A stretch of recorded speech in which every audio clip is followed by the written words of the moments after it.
അതിമഹത്തായ ഏറ്റവും പുരാതനമായ സംസ്കാരമാണ് സനാതന ധർമ്മം. ഈ ആധുനിക യുഗത്തിൽ സനാതന ധർമ്മ തത്വങ്ങൾക്ക്, അതിലെ വ്യത്യസ്തങ്ങളായ ദർശനങ്ങൾക്ക് പ്രസക്തിയേറി വരുന്നു എന്നുള്ളത്, സ്വീകാര്യത ഏറി വരുന്നു എന്നുള്ളത് ഈ ലോകത്തിലേക്ക് കണ്ണോടിച്ചാൽ നമുക്കറിയാൻ സാധിക്കും. ഈ സനാതനധർമ്മമാകുന്ന മഹാസൗധത്തിൻ്റെ അടിത്തറയാണ് വേദം. വേദോഖില ധർമ്മമൂലം എന്നാണ് നമ്മൾ പറയുക.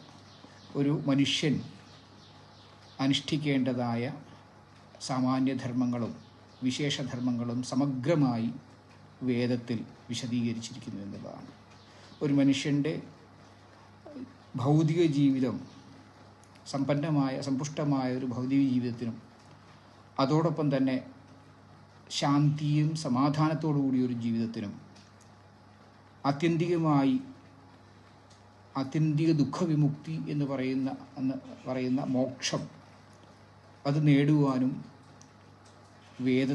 വേദം നിർദ്ദേശിക്കുന്ന ആ ധർമ്മതത്വങ്ങളെ, ആ ആചാരങ്ങൾ, അനുഷ്ഠാനങ്ങളെ അനുവർത്തിക്കുന്നതിലൂടെ നമുക്ക് സാധിക്കുമെന്നുള്ളതാണ്. അപ്പോൾ ആ ഒരു വേദം, വേദം നമുക്ക് പഠിക്കുവാൻ ഗഹനമായിട്ടുള്ളതാണ്. കാരണം വൈദിക സംസ്കൃതം അത് നമുക്ക് സ്വയം പഠിക്കാൻ പ്രയാസമാണ്. അപ്പം അത് വൈദിക സംസ്കൃതത്തിലുള്ള വേദം അത് ഒരു ഗുരുമുഖത്തിൽ നിന്ന്, ഒരു ആചാര്യമുഖത്തിൽ നിന്ന് തന്നെ പഠിക്കേണ്ടിയിരിക്കുന്നു എന്നുള്ളതാണ്. അല്ലെങ്കിൽ ശാസ്ത്രത്തിൽ തന്നെ പറയുന്നു, ബിഭ്യേത് അല്പശ്രുതാദ്വേദോ അയം മാം പ്രഹരിഷ്യതി എന്ന്. അല്പശ്രുതന്മാരെ ഭയക്കുന്നു വേദം, എന്നെ പ്രഹരിക്കുമോ എന്ന് വേദം ഭയപ്പെടുന്നു എന്നാണ്. പ്രഹരിക്കുക എന്ന് പറയുമ്പോൾ തെറ്റായി വ്യാഖ്യാനിക്കുമോ എന്ന് ഭയക്കുന്നു എന്നാണ്. വേദം തന്നെ ഭയക്കുന്നു എന്നാണ്. അപ്പോൾ ആ ഒരു വേദം, അതിമഹത്തായ വേദം നമ്മുടെ ജീവിതം സമ്പുഷ്ടമാക്കി തീർക്കുവാൻ, ജീവിതത്തിൽ ശാന്തിയും സമാധാനവും നൽകുവാൻ ഉപകാരപ്പെട്ട നമ്മുടെ ഈ വേദം, ആ വേദം ആചാര്യമുഖത്ത് നിന്ന് നമ്മൾ പഠിക്കണം എന്നുള്ളതാണ്. നമുക്കറിയാം, ദയാനന്ദ സരസ്വതി, ആര്യസമാജ സ്ഥാപകനായ ദയാനന്ദ സരസ്വതിയും തുടർന്ന് സിദ്ധാനന്ദ, അങ്ങനെ ഒട്ടേറെ ആചാര്യന്മാർ വേദത്തെ നമ്മുടെ സാമാന്യ ജനങ്ങളിലേക്ക് എത്തിക്കുവാൻ വേണ്ടി ഏറെ പ്രയാസപ്പെട്ടിട്ടുണ്ട് എന്നുള്ളത്.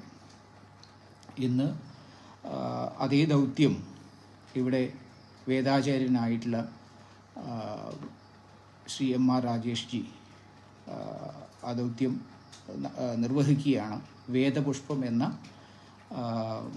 പേരിൽ യൂട്യൂബിലൂടെ നടത്തുന്ന ക്ലാസ്സിലൂടെ വേദത്തിലെ ആചാരാനുഷ്ഠാനങ്ങളെ ജീവിതത്തിൽ സമഗ്രമായ പുരോഗതി ഉണ്ടാകുവാൻ വേണ്ടി സഹായിക്കുന്നതായ ആചാരാനുഷ്ഠാനങ്ങൾ അടങ്ങിയ വേദസുക്തങ്ങൾ, വേദമന്ത്രങ്ങളെ, അതിൻ്റെ അർത്ഥങ്ങൾ വളരെ ലളിതമായി പറഞ്ഞുകൊണ്ട്, വിശദീകരിച്ചുകൊണ്ട് സമൂഹത്തിന് വളരെയധികം ഉപകാരപ്രദമായ രീതിയിൽ നടത്തുകയാണ്. അപ്പോൾ ഈ ഒരു ക്ലാസ്സിൽ തീർച്ചയായിട്ടും എല്ലാ ജനങ്ങളും, ഹൈന്ദവ ജനതയും ഇത് കേൾക്കേണ്ടതാണ്, പഠിക്കേണ്ടതാണ്.